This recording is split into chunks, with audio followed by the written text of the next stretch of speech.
balita na talagang nakalungkot, sumindak sa akin habang ako'y nasa Hong Kong, ay ang balita po na naghiwalay na si Bea at saka si Dominic Roque. I'm talking about Bea Alonzo and Dominic Roque.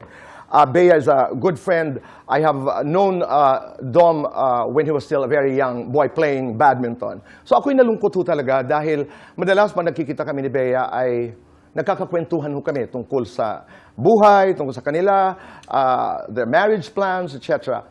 So I was shocked na tama si OG Diaz po, si kaibigang OG nung kanyang balita na hiwalay na. As we talk today, yes, hiwalay po si Dominic at saka si Bea. Sinusuyo ba si Bea? Are they still trying to talk? Siguro.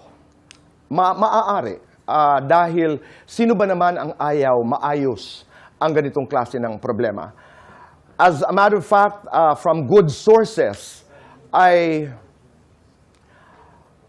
kagabi o nung isang gabi lamang ay nag-usap muli si Bea at saka si Dominic. They're trying to understand each other, but they're going through a rough patch.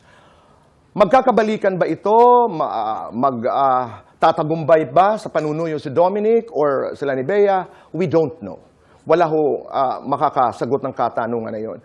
But of course, my prayer is that may God grant them what is best for them. Ito lamang ang nalilito ako.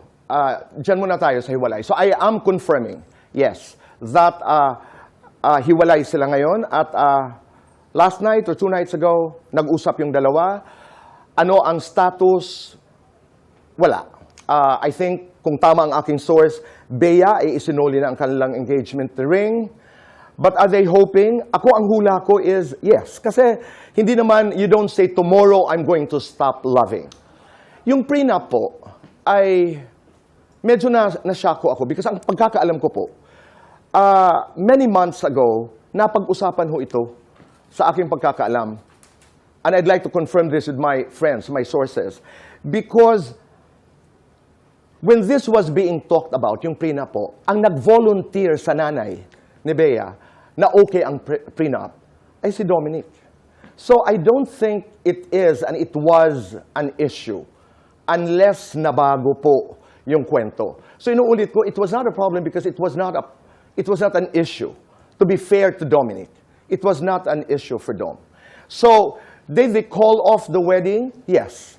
Pero marami na ho kasi ang lumalabas na April ang wedding, Tagaytay ang wedding, kinancel ang wedding. There was no April. There was no Tagaytay. There was no wedding in Tagaytay that was canceled. Bea and I would often talk about the wedding towards the end of the year, the last quarter of the year.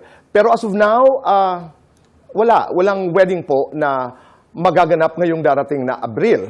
Because in the first place, inuulit ko, there was no wedding in April and it was not going to be in Tagaytay. As originally talked about, nag-ocular po ang dalawa. Tama ho yun, sa Europa.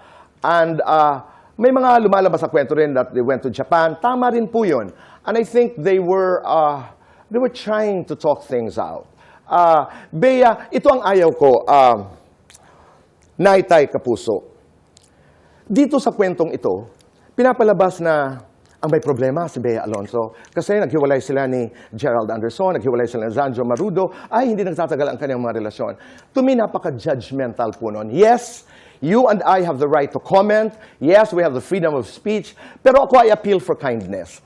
What do we really know about this relationship? Do we know the nuances? Alam ba talaga natin ang detalye? Yung, wag naman, the narrative is not about Bea, ang problema, kaya sila naghiwalay.